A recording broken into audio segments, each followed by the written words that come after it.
달빛조차 숨을 죽인 깊은 밤, 경복궁 교태전에는 무거운 정적만이 감돕니다.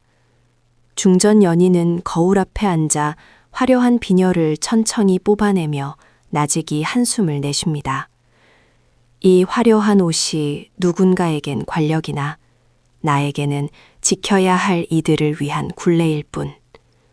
그녀의 눈빛은 낮의 온화함을 지우고 서늘한 검기를 품기 시작합니다. 익숙한 손길로 금박 섞인 당의를 벗어던진 연희는 어둠 속에 숨겨두었던 먹색 무복을 꺼내 입습니다. 거친 옷간이 살결에 닿는 순간 그녀는 비로소 조선의 국모가 아닌 몰락한 무인 가문의 딸로서의 자신을 마주합니다. 붉은 머리띠를 질러 묶는 그녀의 손길에는 망설임이 없으며 허리춤에 차는 단검은 차가운 달빛을 받아 번뜩입니다. 교태전의 그림자 속에서 호위무사 무결이 소리 없이 나타나 한쪽 무릎을 꿇습니다. 마마, 영의정 김치권의 사가에서 흑운의 무사들이 움직이기 시작했습니다. 오늘 밤 수라간을 통해 전하의 침전으로 독이 스며들 것이옵니다. 연희는 창밖의 보름달을 응시하며 입술을 굳게 다뭅니다. 내 명줄은 내어주어도 이 나라의 근간인 주상 전하의 아니만큼은 결코 허락지 않을 것이다. 그녀는 무결에게 눈짓을 보내며 담장을 넘을 준비를 합니다. 그녀의 머릿속에는 오직 남편이자 군주인 이선의 인자한 미소와 그를 위협하는 김치권의 노회한 얼굴이 교차합니다. 어둠을 틈타 궁궐 담장을 넘는 연희와 무결의 몸짓은 바람처럼 가볍고 민첩합니다. 무결아, 오늘 밤이 지나면 우리는 다시 평범한 주종의 관계로 돌아가야겠지? 연희의 짧은 혼잣말에 무결은 대답 대신 그녀의 뒤를 그림자처럼 따릅니다. 두 사람은 김치권의 비밀 거점을 향해 지붕 위를 소리 없이 질주합니다. 한편 강령전에서는 왕 이선이 촛불 아래서 서책을 읽고 있지만 마음은 딴 곳에 가 있습니다. 그는 중전 연희의 빈자리를 이미 느끼고 있으며 그녀의 신발에 묻은 흙먼지와 밤마다 사라지는 기척을 모른 척하고 있습니다. 그대가 무엇을 위해 밤공기를 가르는지 내 어찌 모르겠소. 다만 다치지만 마시오. 이선의 눈망울엔 깊은 고뇌와 신뢰가 가득합니다. 김치권의 사가 지하 창고에서는 은밀한 거래가 이루어지고 있습니다. 김치권은 날카로운 눈매를 빛내며 작은 병 하나를 부하에게 건넵니다. 이것이 천금초로 만든 독이다. 무색무취하여 귀신도 모를 터이니 내일 아침 수라상에 반드시 올려야 한다. 그의 목소리는 탐욕으로 가득 차 있으며 노회한 정치가의 잔혹함이 배어나옵니다. 연희와 무결은 김치권의 대화 내용을 지붕 위에서 엿듣게 됩니다. 연희의 손이 분노로 가늘게 떨리지만 그녀는 냉정하게 상황을 판단합니다. 지금 덮치면 증거를 인멸할 것이다. 독이 궁궐 안으로 들어오는 순간을 포착해야 해. 그녀는 무결에게 후퇴 신호를 보내며 내일 벌어질 처절한 사투를 예견합니다. 새벽녘, 연희는 다시 중전의 모습으로 돌아와 교태전 침소에 앉아 있습니다. 밤새 잠을 이루지 못한 그녀의 눈은 피로하지만 정신은 그 어느 때보다 맑습니다. 이제 곧 전쟁이 시작되겠구나. 그녀는 미리 준비해둔 해독제를 조심스럽게 꺼내어 한 모금 마시며 다가올 비극을 감수할 결심을 굳힙니다. 아침 해가 떠오르고 궁궐은 평소와 다름없는 평온한 분위기 속에 잠에서 깹니다. 나인들이 분주히 움직이며 수라상을 준비하고 연희는 정갈하게 차려진 당의를 입고 거울 앞에서 마지막 매무새를 가다듬습니다. 오늘 소첩이 전하께 온 것은 수라가 아니라 이 목숨이 될지도 모르겠습니다. 그녀의 혼잣말이 빈 방에 공허하게 울립니다. 중전은 대조전에서 중전 연희를 맞이하며 따뜻한 미소를 짓습니다. 중전, 오늘따라 안색이 조금 창백해 보이오. 어디 불편한 곳이라도 있는 것이오? 연희는 애써 미소 지으며 예법에 맞춰 고개를 숙입니다. 아니옵니다, 전하. 간밤에 달빛이 좋아 잠을 조금 설친 탓이옵니다. 두 사람 사이에는 말로 다할 수 없는 묘한 긴장감이 흐릅니다. 수라간 궁녀들이 은쟁반에 담긴 정갈한 아침 수라를 들고 들어옵니다. 그중 한 명의 손이 미세하게 떨리는 것을 연희의 예리한 눈이 놓치지 않습니다. 저 아이구나. 김치권의 사주를 받은 자가. 연희는 가슴이 두근거리지만 침착하게 이선의 숟가락 끝을 주시하며 기회를 엿봅니다. 이선이 국그릇을 향해 숟가락을 들려는 찰나 연희는 가심을 부여잡으며 고의로 발을 헛디디는 척합니다. 아! 비명과 함께 그녀는 이선의 팔을 붙잡고 그 반동으로 자신의 앞에 놓인 국그릇에 독이 든 찬을 떨어뜨립니다. 순식간에 벌어진 일에 이선과 주변 상궁들은 당혹감을 감추지 못합니다. 연희는 당황한 기색을 지우고 태연하게 말합니다. 전하, 소첩이 오늘따라 덜렁거려 송구하옵니다. 김이상궁의 경사도 좋으나 이왕 이렇게 된 것 소첩이 직접 이 맛을 보아 전하의 기쁨을 더하고 싶사옵니다. 이선은 무언가 이상함을 감지하지만 이미 연희는 독이 든 국물을 입가로 가져가고 있습니다. 국물이 목을 넘어가는 순간 연희는 타는 듯한 통증을 느낍니다. 도끼가 전신으로 퍼지며 그녀의 창백한 얼굴 위로 검붉은 핏줄이 돋아나고 입가에서는 선혈이 흘러내립니다. 전하, 부디 강건하셔야 합니다. 그녀는 이선의 손을 꽉 쥐며 마지막 신호를 보낸 뒤 그대로 정신을 잃고 쓰러집니다. 대조전은 순식간에 아수라장이 되고 이선의 비통한 외침이 궁궐을 흔듭니다. 어이를 불러라! 당장 어이를 부르란 말이다! 이선은 쓰러진 연희를 품에 안고 그녀의 차가워진 손을 비비며 눈물을 흘립니다. 그는 이미 이것이 그녀가 자신을 대신해 받은 독임을 깨닫고 분노와 슬픔에 휩싸입니다. 이 소식은 순풍에 돛단듯 영의정 김치권의 귀에 들어갑니다. 그는 서재에서 난초를 치다가 붓을 멈추고 회심의 미소를 짓습니다. 왕을 노린 화살이 중전의 심장에 꽂혔단 말이지. 어차피 제거해야 할 장애물이었으니 나쁠 것 없다. 김치권은 즉각 자신의 수하들을 소집하여 다음 계획을 지시합니다. 전하, 중전마마께서 변을 당하신 것은 필시 남인 세력의 소행일 것이옵니다. 이 기회에 불순한 무리를 뿔 뽑으셔야 하옵니다.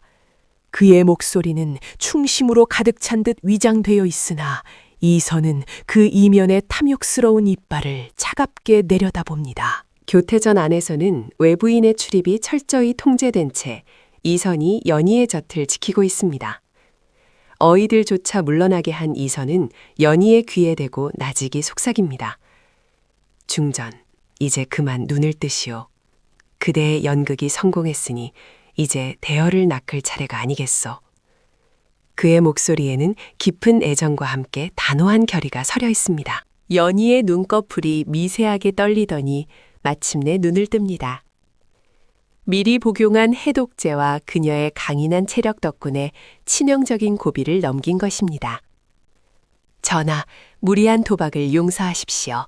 하지만 이렇게 하지 않으면 김치권의 꼬리를 잡을 수 없었사옵니다. 그녀는 여전히 기력이 없지만 눈빛만은 날카로운 검처럼 빛납니다. 이선은 연희의 손을 잡고 그녀가 밤마다 조사해온 비밀 결사 흑운회에 대해 듣게 됩니다. 명나라와 결탁하여 화약을 밀반이 파고 있다니 김치권이 정녕 이 나라를 불바다로 만들 작정이었구나. 이선의 얼굴은 분노로 붉게 달아오르고 두 사람은 이제 단순한 부부를 넘어 역적을 처단하기 위한 전우가 됩니다. 연희는 몸이 회복되기도 전에 다시 무복으로 갈아입으려 합니다. 이선이 만류하지만 연희는 고개를 젓습니다. 전하, 정적들이 중전의 사경을 믿고 방심하고 있을 때가 적기옵니다. 제가 직접 증거를 가져오겠나이다. 이선은 그녀의 완고함에 결국 고개를 끄덕이며 자신의 비밀 인장을 건넵니다. 야심한 시각, 연희와 무결은 도성 외곽에 버려진 사찰로 향합니다. 그곳은 흑은회의 비밀 무기고이자 김치권의 영모가 무르익는 곳입니다. 무결아, 오늘 우리는 죽음을 각오해야 할 것이다. 연희의 말에 무결은 그저 묵묵히 검을 고쳐 잡으며 그녀의 앞길을 가로막는 수풀을 베어냅니다. 사찰 주변에는 검은 옷을 입은 자객들이 삼엄한 경비를 서고 있습니다. 연희는 나뭇가지 위를 날아다니며 적들의 시야를 피하고 단검을 던져 경비병들을 소리 없이 제압합니다. 그녀의 동작은 물 흐르듯 유연하면서도 치명적이며 중전으로서의 기품은 온데간데 없고 오직 암살자의 냉혹함만이 남았습니다. 지하 창고에 잠입한 연희의 눈앞에 수많은 화약 상자와 명나라 상인들과 주고받은 서신들이 보입니다. 이것이다. 김치권의 직인이 찍힌 결정적인 증거. 그녀가 서신을 챙기려는 순간 등 뒤에서 차가운 검기가 느껴집니다. 김치권의 신복이자 인류 검객인 사내가 어둠 속에서 나타납니다. 중전마마, 저승으로 가신 줄 알았더니 여기까지 제 발로 찾아오셨구려. 사내의 비웃음과 함께 치열한 검격이 시작됩니다. 좁은 지하 창고에서 튀는 불꽃은 연희의 갈색 눈동자에 반사되어 번쩍입니다. 그녀는 적의 강력한 힘에 밀리면서도 기지를 발휘하여 주변의 물건들을 활용해 반격합니다. 무결이 뒤늦게 합류하여 사내와 맞붙고 연희는 그 틈을 타 영모의 명단에 확보합니다. 무결아, 어서 이곳을 빠져나가야 해. 불을 질러라. 연희의 명령에 무결은 횃불을 화약통에 던지고 두 사람은 거대한 폭발음과 함께 무너져 내리는 창고를 뒤로 한 채 필사적으로 탈출합니다. 궁으로 돌아온 연희는 온몸이 상처투성이지만 승리감에 젖어 있습니다. 그녀는 강령전으로 달려가 이선에게 명단을 바칩니다. 전하, 여기 모든 증거가 있사옵니다. 이제 대감을 처단하실 수 있습니다. 이선은 상처 입은 연희를 보며 가슴 아파하지만 그녀가 가져온 명단을 보며 승기를 잡았음을 확신합니다. 하지만 김치권도 만만치 않았습니다. 그는 이미 궁궐 내 금군 일부를 포섭하여 정변을 시작하려 합니다. 왕이 중전의 병에 미쳐 정사를 돌보지 않으니 내 직접 나라를 바로잡겠다.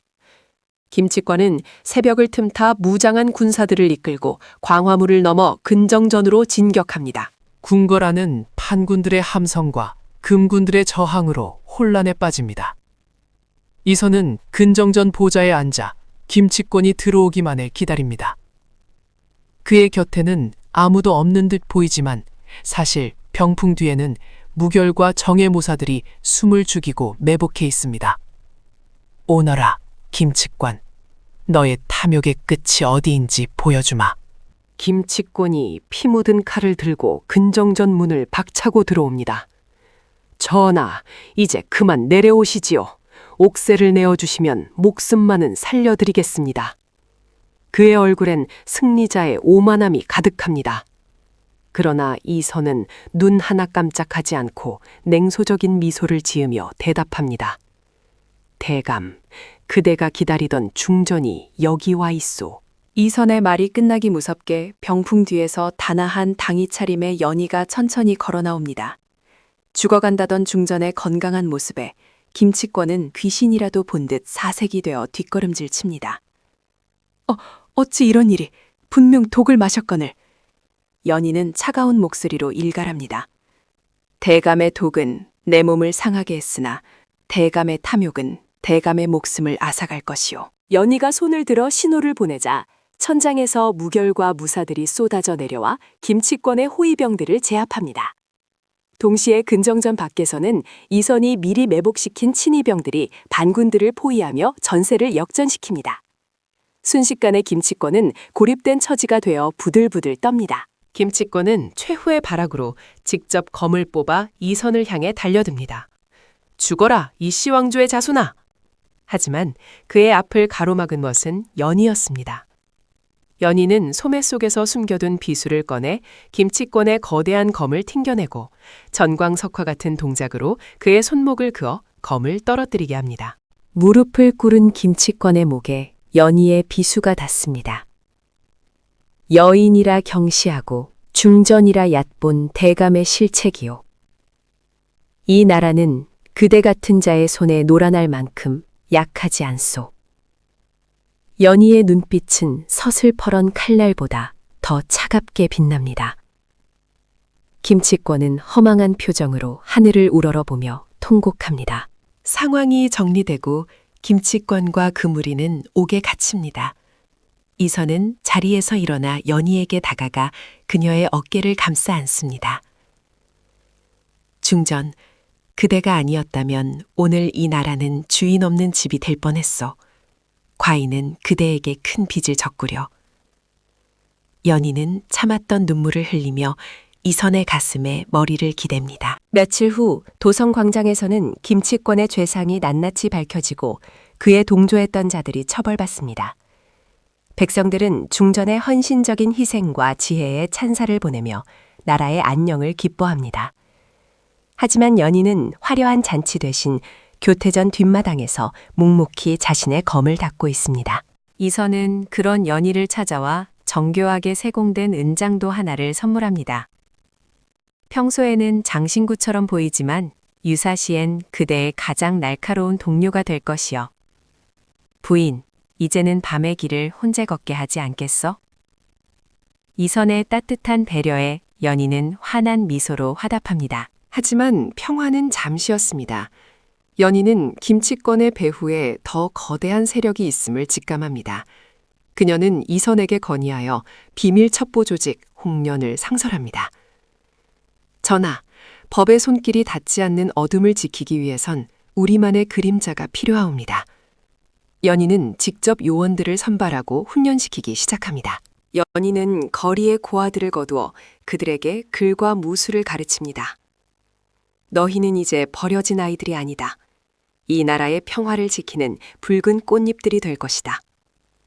그녀의 카리스마 아래 홍련의 요원들은 점차 강력한 조직으로 거듭나며 전국의 정보를 수집합니다. 어느 밤 연희는 홍련으로부터 김치권의 아들이 유배지에서 탈출하여 자객들을 이끌고 잠입했다는 첩보를 듣습니다. 그녀는 다시 먹색 무복을 입고 붉은 머리띠를 맵니다. 아직 끝나지 않은 악연이로구나. 내 오늘 밤 그 끝을 보리라.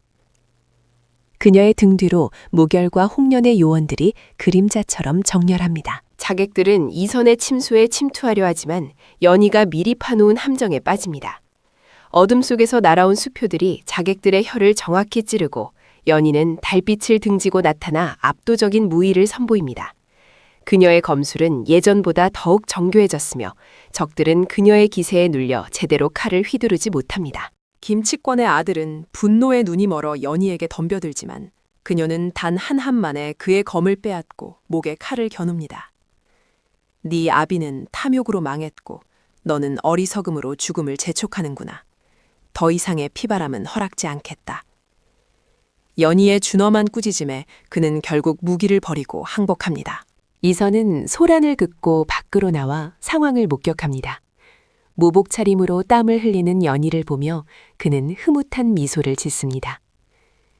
과인의 중전은 밤마다 이토록 바쁘시니 내 어찌 잠을 편히 잘 수 있겠소.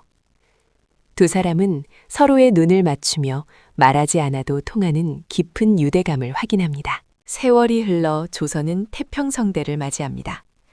연희와 이선 사이에는 총명한 원자가 태어나고 궁궐에는 아이의 웃음소리가 끊이지 않습니다. 연희는 아들에게 예법뿐만 아니라 약자를 지키는 무인의 마음가짐도 은밀히 전수합니다. 강한 힘은 휘두르기 위함이 아니라 지키기 위함이란다. 도성에는 여전히 밤의 여신에 대한 전설이 떠듭니다. 억울한 백성의 원한을 풀어지고 탐관오리를 징벌하는 붉은 꽃잎의 전사. 사람들은 그녀가 누구인지 모르지만 그녀 덕분에 발 뻗고 잘 수 있다고 믿습니다. 연희는 백성들의 천사를 들으며 조용히 미소 짓습니다. 연희는 무결과 함께 도성 북쪽 절벽에 서서 평화로운 한양의 야경을 내려다봅니다. 무결아, 우리가 지켜낸 이 불빛들이 참으로 아름답거나. 무결은 늘 그렇듯 묵묵히 그녀의 곁을 지키며 대답합니다. 마마가 계시기에 가능한 풍경이 옵니다. 두 사람의 우정은 세월이 흘러도 변함없이 단단합니다. 이선은 자신의 일기에 중전 연희에 대한 진심을 기록합니다. 나의 비는 나의 가장 날카로운 검이자 가장 부드러운 방패였다. 그녀의 이중 생활은 조선을 구한 가장 아름다운 비밀로 남을 것이다. 비록 공식 역사서에는 기록되지 못할 이야기지만 이선의 마음속엔 영원히 새겨질 기록입니다. 마지막 장면. 교태전의 촛불이 꺼지고 창문 너머로 검은 그림자가 가볍게 담을 넘습니다. 그녀의 손에는 이선이 선물한 은장도가 들려 있고 바람에 흩날리는 붉은 머리띠는 달빛을 받아 영롱하게 빛납니다. 조선의 평화를 지키기 위한 그녀의 밤은 오늘도 다시 시작됩니다. 카메라는 멀어지는 연희의 뒷모습과 떠오르는 보름달을 비추며 대단원의 막을 내립니다. 낮에는 나라의 어머니로, 밤에는 백성의 수호자로. 비밀 중전 연희의 전설은 조선의 역사 속에 보이지 않는 빛이 되어 영원히 흐를 것입니다. 그녀의 용기와 희생은 오늘을 사는 우리에게 진정한 책임이 무엇인지 묵직한 울림을 던져줍니다.